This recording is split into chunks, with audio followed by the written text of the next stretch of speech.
Assalamualaikum warahmatullahi wabarakatuh.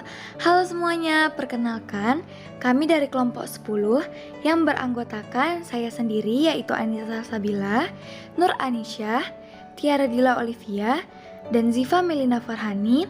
Pada video kali ini kami akan membahas mengenai tes 16PF. Materi pertama yang akan kami sampaikan ialah mengenai sejarah dan latar belakang 16PF test. Tes 16PF adalah sebuah alat ukur untuk menilai kepribadian seseorang. 16PF merupakan karya adaptasi dari 16 Personality Factor Questionnaire or 16PF yang diciptakan oleh Raymond B. Gettle.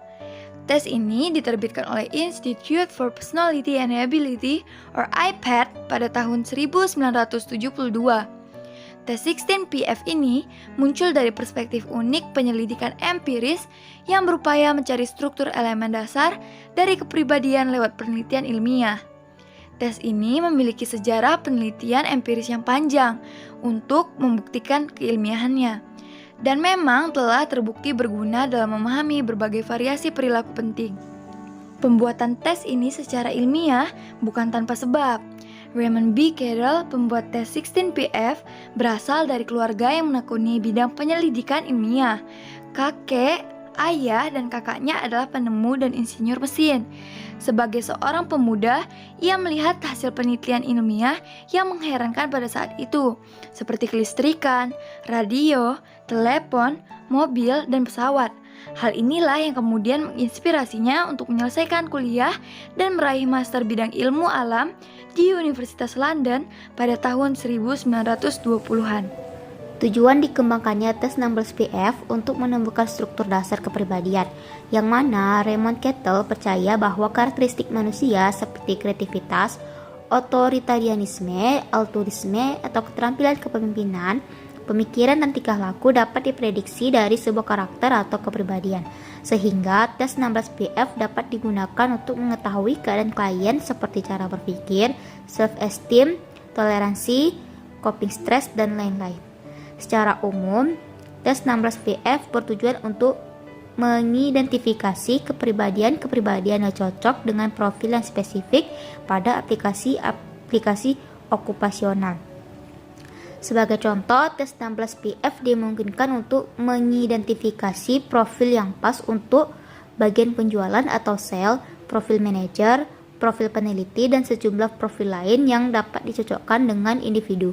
Karena tes 16PF juga berfungsi untuk proses rekrutmen, promosi, ataupun training. Berikut ini adalah gambar-gambar mengenai tes 16PF. Selanjutnya adalah materi mengenai langkah-langkah pengerjaan tes.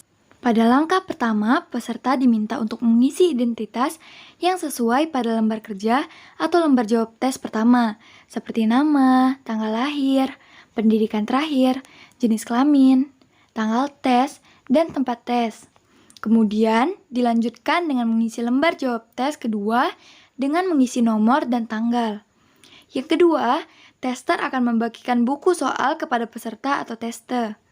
Tester membacakan petunjuk sebelum mulai mengerjakan tes. Dilanjutkan dengan tester menjawab pertanyaan-pertanyaan ini. Diusahakan untuk memilih kemungkinan jawaban di kotak A atau C.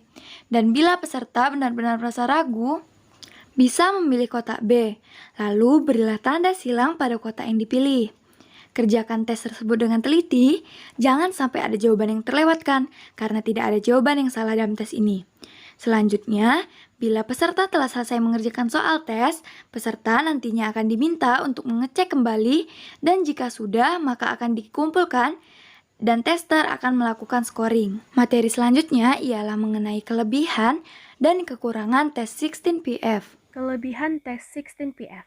Yang pertama, menawarkan diskusi yang lebih mendalam ketimbang sejumlah tes kepribadian tingkat dasar lainnya. Kedua, tes ini jauh lebih mapan sebab adanya kelompok-kelompok norma yang luas.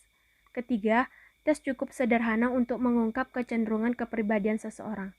Keempat, adanya MD, Motivation Distortion, yang dapat dimaknai sebagai tingkat keseriusan peserta dalam mengikuti tes ini. Kekurangan tes 16PF. Yang pertama, bagi beberapa sasaran pengujian, 16PF tidak tampak memiliki nilai okupasional langsung. karena tes ini tidak tampak secara khusus diarahkan untuk tempat kerja, melainkan pada sifat-sifat kepribadian yang lebih umum. Kedua, tidak bebas budaya.